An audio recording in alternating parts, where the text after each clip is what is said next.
Hi, it's Paige, back to read you the scene where I first meet Drucinda and Thorn. Stalactites and stalagmites poked from the ceiling and the floor, a large teal tail with a purple leaf-like structure wrapped around one.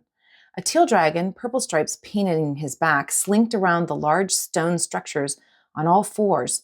His almond-shaped eyes narrowed at them. His purple horns wiggled in the air as his ears pressed back against his angular head. Dewey's muscles stiffened and his eyes widened. His jaw tightened and his paws curled into fists. Thorn. Hello, Dewey. The German shepherd-sized dragon purred in a British accent. You know each other?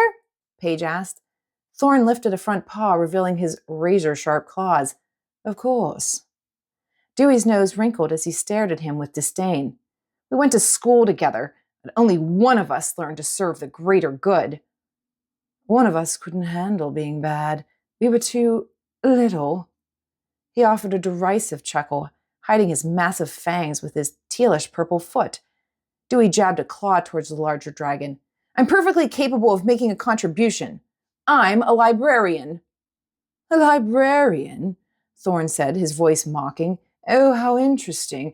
I'm certain you have loads of fun cataloging. And I imagine the library is committed to being handicapped accessible. I'm not handicapped, Dewey shouted. I'm vertically challenged. Right, Thorn said, his tail swishing. Paige's eyes flicked back and forth as she watched the exchange. She pressed her palms against her sweaty head. Wait, I'm confused. Are you working for the Pixies? Thorn offered a hearty laugh, stalking across the chamber. Certainly not. So why are you here? For the wand, of course. Oh, I may have promised the wand to the little creatures in return for the information they had about the location, but I have no intention on giving it to them. Paige studied the dragon. Do you have the wand? Not yet, but it's only a matter of time. I don't think so, Buster, Paige growled at him, stamping a foot on the ground and curling her hands into fists. Thorn ceased his pacing, staring at Paige before he snapped his eyes to Dewey. Is she serious?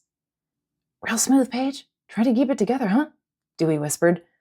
I'm trying my best here, but I don't understand why he's just pacing around the chamber. Where's the stupid wand? A woman emerged from the opening 2/3 of the way up the wall.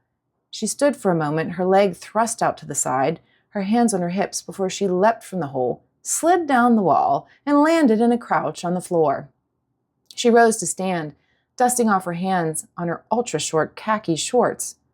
Drucinda, Dewey grumbled. Who? Paige asked, shaking her head as the woman whipped her long, dark hair up into a sleek ponytail.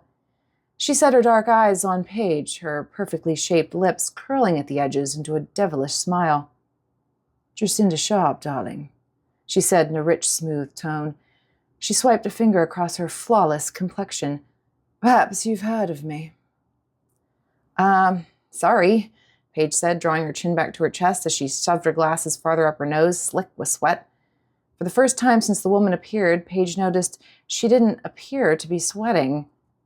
Well, you will have, after I rule the world with this. Her dark, perfectly shaped eyebrow arched high as she pulled the wand from within her form-fitting tank top. She leaned a hand against Thorn's back as she waved the tan stone wand in the air.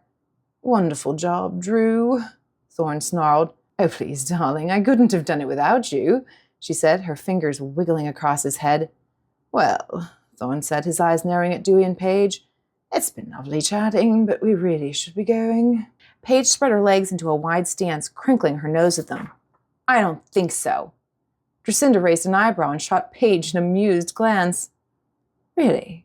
And who do you think is planning to stop us?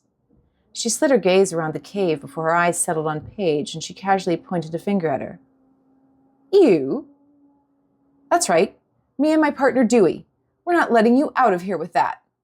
Drucinda's lips curled into a smile, and she lowered her chin as she stared, narrow-eyed at Paige.